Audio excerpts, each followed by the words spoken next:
그렇다면 이러한 데이터 사이언티스트가 되기 위해선 도대체 어떠한 스킬, 기술, 능력을 갖추어야 하는지 궁금할 수 있습니다. 그 내용을 한번 정리해 보겠습니다. 실제 데이터 분석, 데이터 사이언스가 우리의 삶, 우리의 세상, 삶, 그리고 경제 사회적인 문제, 비즈니스적인 문제를 해결하기 위해선 결국 1단계, 2단계, 3단계를 거친다라는 것을 방금 배웠습니다. 그리고 이 내용을 통해서 우리가 고민하는 것 중에 하나, 포인트의 정리가 무엇이었냐면 우리가 이론적으로 실습적으로 데이터 분석의 도구를 배우는 건 바로 2단계에 국한되어 있고 우리는 원래라면 2단계 이외에 2단계를 진행하기 위한 1단계 그리고 1단계와 2단계를 통한 실제 삶의 실제 이 세상과 비즈니스, 사회 문제에 대해서 데이터 사이언스를 적용하기 위한 3단계가 훨씬 중요하다고 했습니다. 그래서 이를 통해서 어떠한 스킬셋 3종이 필요할지를 1단계, 2단계, 3단계에서 정리해 보았습니다. 자, 첫 번째, 1단계에서의 스킬셋은 한마디로 얘기하면 이렇게 정리할 수 있을 것 같습니다. 생각하고자 하는 창의성, 그리고 다소 힘이 드는 수고로움입니다. 왜냐면 앞에서 봤던 1단계에선 사실은 예능보단 예술적 능력이 좀 필요하고 어떤 분들은 다소 싫어할 수도 있고 요즘은 다소 그런 경향이 있는데 하지만 요즘은 다양한 커뮤니케이션 도구들이 많이 생겼죠. 이를 기반으로 한 커뮤니케이션 능력도 필요합니다. 그리고 마지막으로 질문, 정리하고자 하는 능력, 의지가 바로 1단계를 완성시킬 수 있는 스킬셋입니다. 첫 번째, 예능보다 예술이란 뜻은 제가 뭐 예능을 기피하고 아니면 예능을 뭐 폄하하기 위해서 한 얘기가 아니라 사실은 예술적인 능력을 강조하기 위해서 비교를 하기 위해 들고 온 것 뿐입니다. 자, 흔히 일반적인 예능, 저도 예능적인 프로를 굉장히 많이 보는데 통상 멍 때린다고 하죠. 그리고 그들의 TV에 펼쳐지고 있는 예능적인 내용을 그대로 생각 없이 받아들여야 다소 즐겁습니다. 상대적으로 예능은 생각을 하지 않아야 즐거움을 얻을 수 있는 그러한 예능적 관심이 좀 더 중요하지만 사실 데이터 분석을 하기 위해선 어떤 문제, 1단계를 완성하기 위해선 어떤 문제를 풀어야 하지? 어떻게 풀어야 하지? 이 문제가 나만의 문제인가? 아니면 여러 사람의 문제인가? 이 세상이 모두 공감하는 문제인가? 이걸 어떻게 해결하기 위해서 기획을 하고 어떻게 해결했는지 평가할 수 있을까? 그러한 고민을 위해서 집중해서 생각을 하여 그 즐거움을 얻고자 하는 예술적 의지라고 표현을 한 겁니다. 그래서 예능보단 예술적인 생각하고자 하는 의지가 바로 1단계에서 필요한 스킬셋이라고 할 수가 있습니다. 그리고 그렇게 나온 나의 작은 생각을 통해 즐거움이 있었는데 이것이 단순히 나 혼자만의 즐거움이 아니라 세상에 좀 더 큰 생각, 좀 더 큰 관심사, 좀 더 큰 즐거움으로 연결시키려는 의지라고 작성을 했습니다. 즉, 나 혼자만의 생각이 아니라 다른 사람, 다른 세상, 또 마찬가지 이런 생각을 하고 있는지 결국 뭘 해야 되죠? 가만히 있으면 되는 게 아니에요. 커뮤니케이션 해야 됩니다. 커뮤니케이션을 통해서 나만의 생각을 세상에 좀 더 큰 생각으로 연결시킬 수가 있을 겁니다. 그리고 마지막으로 질문 및 정리라는 건 이렇게 세상의 큰 생각으로 연결시키려는 의지, 그 의지를 실현하기 위해서 세상에 던지는 질문입니다. 이 질문을 우리가 함께 해결하기 위해선 어떤 질문부터 시작을 하지? 어떤 가설로 시작을 할까? 그 가설로서 해결이 가능한가? 해결이 가능하지 않다면 다른 질문과 가설을 다시 던져보는, 그렇게 세상에 던지는 질문을 할 줄 알아야 하고, 그리고 단순히 정답처럼 느껴지는 과거의 경험이 아니라 실제로 정답보다는 실제 미래에 발생할 수 있는 가능성은 이런 게 아닐까라고 하는 정답이 아닌 보기를 만들려는 의지, 그것들을 정리하는 습관이 결국 1단계를 완성시키게 될 겁니다. 그래서 다시 정리하면 함께 볼까요? 자, 1단계에서 들어가는 문제 정의, 커뮤니케이션, 기획 평가, 이런 걸 잘 하기 위해선 뭐가 필요합니까? 한마디로 얘기하면 생각하고자 하는 창의성, 그리고 다소 귀찮고 힘들지만 힘이 드는 수고가 있습니다. 그것이 무엇입니까?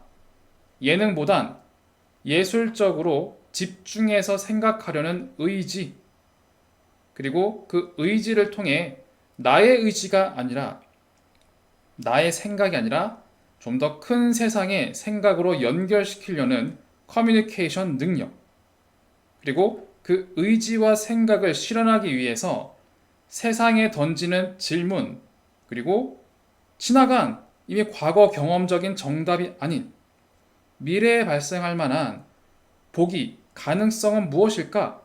그런 것들을 정리하는 것들이 결국 문제를 정의하게 되고, 그리고 어떻게 기획하고 평가하게 될까? 그런 1단계를 완성시킬 수 있는 겁니다.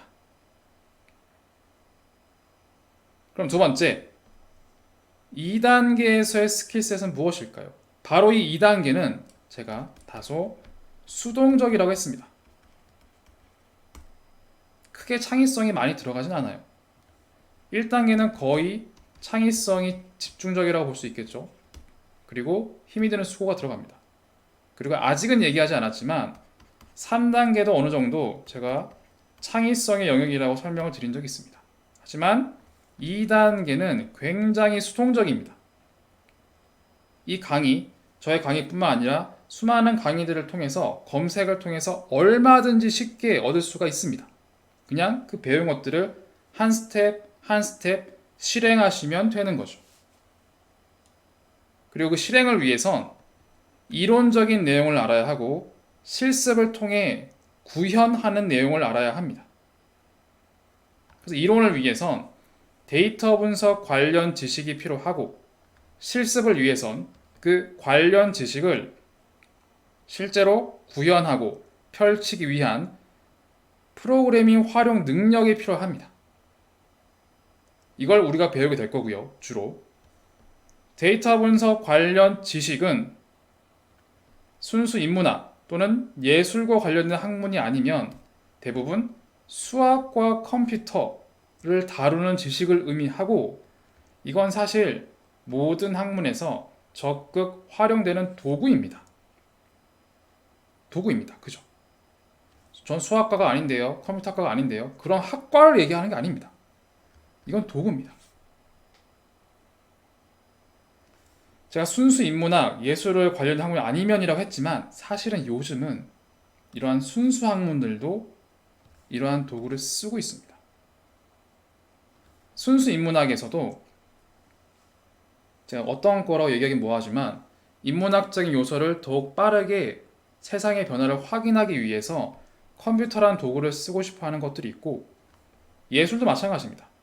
예전에는 모두 사람이 그린다고 했지만 요즘은 기계가 그리는 예술은 무엇일까? 그런 것과 인간이 그리는 예술은 무엇일까? 비교를 통해서 좀 더 창의적인 생각, 예술적인 확장을 꾀하고자 하는 노력이 굉장히 많습니다. 그래서 이제는 사실은 모든 학문에서 원하면 쓰고, 원하지 않으면, 필요하지 않으면 쓰지 않는 그런 도구가 거의 수학과 컴퓨터가 된 겁니다. 그래서 데이터 분석 관련 지식이 거의 다 수학과 컴퓨터적인 내용인 건 맞는데, 이 내용이 필수라기보단 도구적인 관점이라는 겁니다. 손으로 해도 돼요. 사람이 됩니다. 단 이 사람이 하는 것보다 좀 더 합리적, 정량적, 그리고 효율적, 생산적으로 하기 위해서 이 도구를 쓸지 말지를 우리가 결정하는 것뿐이라는 거죠. 하지만 전반적인 트렌드는 모든 학문적인 영역, 비즈니스적인 영역, 경계를 넘어서서 거의 모든 분야에서 이러한 데이터 분석 관련 지식, 이 도구를 활용하려고 무작위하게 애쓰고 있습니다. 단순히 예술이 그림만 얘기하는 게 아니라 체육도 마찬가지고요. 인문, 사회적인 특성, 그리고 이런 패션 산업 이런 쪽에도 최근에는 저한테도 관련된 인재들을 추천해달라는 요청이 많이 있었습니다. 그런 걸 통해서 창의적으로 무언가 발휘해보고 싶은 의지는 많은데 이러한 수동적인 내용을 통해 실행해줄 사람이 좀 필요한 거죠. 그래서 저도 굉장히 놀라운 건데 생각보다 빠르게 모든 학과에서 이러한 2단계를 구현할 수 있는, 어찌 보면 기회일 수도 있어요. 오히려 1단계는 어느 정도 되어 있는데 2단계를 하지 못해서 이 창의적으로 만들어 놓은 창의성과 힘이 드는 수고를 구현할 수가 없는 거예요. 그래서 예술, 그리고 예체능, 아니면 인문, 사회, 패션, 산업 정말 많은 분야에서 이런 2단계의 데이터 분석 관련 지식을 보유하고 이걸 실제로 구현할 수 있는 능력을 가진 인재 추천이 굉장히 많이 들어옵니다. 따라서 크게 봤을 때는 우리가 1단계, 2단계, 3단계를 모두 해야 되지만 사실 1단계, 3단계에는 어느 정도 되어 있는 것들도 있어요. 그런 분들과 함께 하면서 저는 2단계를 할 수 있습니다. 제가 함께 하겠습니다. 함께 하시죠. 서로 윈윈하는 겁니다. 그러면 그런 것들이 여러분들의 잠재력을 확장하게 되는 계기가 되는 거죠. 그리고 여기 나열되어 있는 수학, 컴퓨터공학, 통계학, 경영과학, 계량경제학, 금융과학, 물리학, 엔지니어링 사실 이거는 데이터 분석 관련 지식이 어느 정도 조금이라도 들어가 있는 학과들을 표시한 거긴 합니다. 하고 있고 점차점차 학과의 장벽은 사라질 겁니다. 융합될 거고 학과의 구분이 없을 겁니다. 요즘은 학과와 상관없이 그냥 내가 능력을 얻어서 발휘해서 남의 영역을 뺏는 시대입니다. 무섭게 들릴 수 있지만 냉정하게 맞습니다. 그리고 이거는 제 느낌엔 2010년도? 2020년도? 많이 봐요. 2020년도엔 이런 사람들의 비중이 많았던 게 사실입니다. 그런데 제가 최근까지의 기업에 있거나 아니면 관련된 강의를 하거나 프로젝트를 할 때 신기한 광경 중 하나가 뭐냐면 비율로 얘기할게요. 정확하진 않습니다. 이때는 이런 학과의 전공자가 거의 90% 이상이었고요. 이때는 거의 60% 이상이었습니다. 그런데 요즘은 어떤지 아세요? 이런 학과의 출신을 찾기가 거의 힘들어요. 많이 봐야 10%예요. 그리고 이런 학과 인재가 졸업이 안 되고 있느냐? 아니에요. 저는 사실 이것과 이런 걸 전공을 했어요. 학석박 다 합하면. 근데 저도 지나고 보니까 예전엔 저와 유사한 전공자가 주변에 널려 있었어요. 근데 요즘엔 흔히 말하는 제가 나온 이런 학과들의 후배 찾기 힘듭니다. 거의 안 보여요. 좀 이상해요. 제가 느껴도. 왜 그러냐면 이런 학과의 출신이 없어서가 아닙니다. 여전히 엄청나게 많이 쏟아져 나오고 있고 그런데도 불구하고 이런 데이터 사이언스에 관련된 수요가 폭발적으로 증가를 하고 있고 이 수요도 부족하기 때문에 다른 학과 출신의 수요들도 함께 녹아들고 있는 거예요. 실제로 보면 나머지 90%는 무슨 과입니까? 철학과도 있고요. 심리과도 있고요. 교육학과도 있고 그리고 예체능도 있었어요. 운동 관련된 것도 있었고요. 좀 심차게 많이 보는 게 인문사회도 많고 교육 쪽이 특히 많았던 것 같아요. 교육과 심리, 철학 많았던 것 같아요. 지금 무슨 얘기냐면 그렇다면 이들을 학과만 보고 뽑은 게 아닙니다. 이들이 이걸 할 줄 아니까 뽑은 거예요. 이들은 본인 전공을 살려서 이 도구를 더한 거예요. 플러스 알파로. 잠재력을 높인 거죠. 그래서 이런 수요와 이런 수요가 결합이 돼서 요즘에는 이런 데이터 사이언티스트 영역이 굉장히 넓어지고 있는 겁니다. 경쟁 사회잖아요, 사실. 저도 뭐 그런 생각을 사실 해본 적은 한 번도 없는데 지금 굳이 해보자면 제가 나온 이런 학과 출신들이 많이 진출하면 좋겠다 생각이 들어요. 그런데 현실이 이렇습니다. 경쟁 사회예요. 뺏고 뺏기는 땅 따먹기 싸움입니다. 아니 나도 이거 할 줄 알아요. 경쟁 사회예요. 계급장 떼고 붙는 겁니다. 학과, 학벌의 의미가 별로 없습니다. 그래서 요약을 하면 제가 이렇게 내용을 써놓은 것들이 있긴 한데 이건 요즘의 트렌드는 아닙니다. 하지만 여러분들이 혹시나 내가 만약에 어떤 강의를 듣고 싶다, 데이터 분석 관련 지식을 듣고 싶다라고 하면 이런 학과들에서 개설되는 이론적 내용을 참고할 수 있다라는 뜻이지, 참고할 수 있다는 겁니다. 이런 학과들만 데이터 사이언티스트가 될 수 있다는 얘기는 절대 아닙니다. 오히려 이런 학과가 출신이더라도 오히려 안 하시는 분들도 많습니다. 그래서 데이터 분석 관련 지식은 이런 학과의 교과목을 참조하시기 바랍니다. 자, 두 번째, 이렇게 배웠던 데이터 분석 관련 지식을 실제 구현하기 위해선 최소한 하나 정도의 프로그래밍 활용 능력이 필요합니다. 엑셀 또는 통계 분석 툴들이 있지만 요즘은 많이 활용되지 않죠. 데이터가 너무 많아지는 빅데이터 시대. 그리고 인간보다 훨씬 능력이 좋은 인공지능 알고리즘, 이러한 것들을 다루기는 턱없이 부족합니다. 그리고 그러한 모든 상황에 유연하게 대응할 수 있고, 그리고 그런 신진 기술, 선진 기술들을 얼마든지 쉽게 빨아들일 수 있고, 나의 능력으로.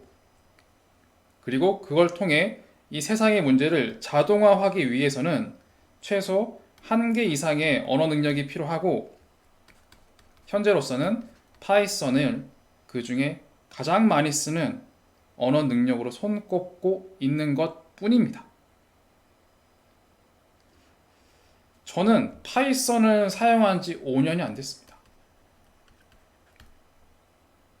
저는 C부터 시작했고, C++도 했고, 당연히 SAS도 했고요. 그리고 SPSS도 했고, 뭐 있지? 매틀랩도 했습니다. 매틀랩도 했고, 너무 많아요. AWS, 뭐 구글, 뭐 되게 많은데 이거 5년도 안 됐습니다. 자, 저는 사실 파이썬이 영어로 할 걸 생각하지 않습니다. 하지만 저는 예나 지금이나 데이터 분석을 하는 사람입니다. 그런 데이터 분석 관련 지식을 실제 구현하기 위한 프로그래밍 도구가 바뀌었을 뿐인 겁니다. 좀 더 효율적이고 좋은 것으로 바꾼 것 뿐이에요. 아니, 한 번 인연을 맺었으면 영원해야죠. 그런 개념이 아닙니다. 도구잖아요. 여러분, 밥을 손으로 먹다가 수저로 먹다가 젓가락으로 먹다가 그건 우리의 선택인 거잖아요. 그렇죠? 하지만 현재로서는 파이썬이 이러한 프로그래밍 활용 능력에서 굉장히 중요하게 여겨지는 것 중에 하나인 겁니다. 자, 그래서 정리하면 2단계를 완성하기 스킬셋은 다소 수동적으로 배우는 것이다. 첫 번째, 데이터 분석 관련 지식, 이론. 두 번째, 이걸 구현하기 위한 프로그래밍 활용 능력이 필요하다는 겁니다. 그래서 1단계의 스킬셋, 예능보단 예술, 커뮤니케이션, 질문 정리를 통해 도출된 문제 정의, 기획 평가 방식을 2단계의 스킬셋, 데이터 분석 지식과 프로그래밍 활용 능력으로 구현하는 거죠. 구현하고 나면 뭘 해야 될까요? 마지막으로 3단계에서는 현실입니다. 다시 한번. 자, 현실. 1단계 현실이죠. 2단계는 이론과 실습. 굉장히 수동적이라고 했습니다. 3단계는 다시 한번 현실입니다. 내가 2단계를 통해 나타낸 결론을 3단계에서 실제로 의지를 실현해야 됩니다. 그 의지를 실현한다는 건 내가 얼마나 똑똑하다라는 걸 얘기하는 게 아닙니다. 똑똑함과는 다릅니다. 얼마나 많은 사람들과 세상을 설득할 수 있고 설명할 수 있는가 라고 하는 게 좀 더 정확하다고 봅니다. 따라서 수많은 사람들과 세상을 설득하고 설명하기 위해선 인문학적 소양이 필요합니다. 내가 분석한 데이터 그리고 결과를 어떻게 해석하면 되는지, 그 인사이트가 어떤 의미인지, 이거를 지식으로 표현하면 어떤 의미인지, 그리고 이걸 여러 사람들과 세상들에게 공유하고 설득하는, 이것도 마찬가지로 다소 힘이 드는 수고인 겁니다. 그리고 이러한 방법론으로 시각화가 있습니다. 어떤 기술과 예술의 중간 단계를 할 수 있는데, 다양한 미적 감각, 창의성, 컴퓨터 활용 능력을 통해서 좀 더 적은 수고로움을 통해 쉽게 많은 사람들과 세상에 설득하는 능력이 시각화 능력입니다. 그래서 우리가 데이터 시각화 이런 것들도 배우는 이유인 거죠. 무엇보다 중요한 것, 프레젠테이션 능력입니다. 내가 하고자 하는 말의 전달 주장보다는 설명 능력입니다. 나 이런 똑똑한 사람이고요. 내 주장 이렇습니다. 허허허. 넌 내 말을 안 따르네? 그럼 이상한 사람. 저 사람 내 말 잘 듣네? 좋은 사람. 이런 개념이 아니에요. 제가 어떻게 설명하면 좀 더 제가 만든 인사이트와 결과를 긍정적으로 받아들일 수 있을까요? 그러한 설명 능력인 겁니다. 그래서 내가 하고자 하는 말이 아니라 상대방이 듣고 싶은 주제와 결과가 무엇인지, 어떻게 표현해야 좀 더 상대방이 긍정적으로 설득이 될 수 있을지 창의적 연구, 그리고 어떻게 스토리를 전달해야 상대방이 더 쉽고 깊이 있게 이해하고 받아들일 수 있을지, 그런 스토리텔링을 위한 창의적인 연구, 그리고 마찬가지 컴퓨터 활용 능력, 이건 도구이기 때문에 좀 더 효과적으로 전달하고자 싶은 기술적인 거죠. 그래서 이렇게 1단계에서 구성된 현실적인 생각하는 창의성, 힘이 드는 수고를 통해 나타난 문제를 2단계에서의 이론과 실습을 통해 수동적으로 데이터 분석 결과를 출력하였고, 3단계에서 다시 한번 현실로 와서 내가 찾아낸 이런 인사이트와 사용한 데이터가 어떤 의미인지 시각화, 프레젠테이션, 다양한 창의적인 연구를 통해 결국 많은 사람들과 세상을 설득하는 설득 및 설명 능력이 결국 우리 데이터 사이언티스트들이 갖추어야 할 스킬셋 3종이라고 할 수가 있는 겁니다. 너무 힘들겠죠? 그 중에 저는 여러분들께 2단계를 잘 할 수 있도록 열심히 전달해 드릴 겁니다. 그럼 1, 3단계 어떻게 합니까? 사실 이거는 창의적인 것과 여러분들이 타고난 것들도 있고 사후적인 노력이 굉장히 많이 들어가기 때문에 어떻게 하는 게 좋다라고 저도 잘 모릅니다. 하지만 이걸 여러분들이 혼자 한다고 생각하지 마세요. 혼자 하는 게 아닙니다. 누군가는 1단계 잘할 수 있고 누군가는 3단계를 잘할 수 있습니다. 누군가는 또 2단계 잘할 수도 있습니다. 함께 하는 겁니다. 그래서 데이터 사이언스, 데이터 비즈니스 프로젝트는 절대 혼자가 아닙니다. 대부분 저도 그랬지만 대부분은 혼자가 아닌 팀으로 일합니다. 그래서 여러분들은 내가 다 배워야 된다고? 그런 개념이 아니에요. 쏟아지는 수많은 사람들이 있습니다. 이들을 통해 내가 세상을 어떻게 변화시킬 건지 그 의지 실현을 위해서 내가 못하는 것은 무엇인지, 잘하는 것은 무엇인지, 그리고 내가 다른 사람에게 어떻게 내 능력을 통해 도움을 줄 수가 있고, 그리고 그들은 어떻게 나를 통해서 좀 더 좋은 에너지, 긍정적인 결과를 가져갈 수 있을지, 이런 것들을 함께 고민하면서 함께 해결하는 게 데이터 사이언티스트들입니다. 이렇게 설명드리는 게 데이터 사이언티스트의 스킬셋 3종을 좀 더 클리어하고 현실적으로 설명드리는 것 같습니다.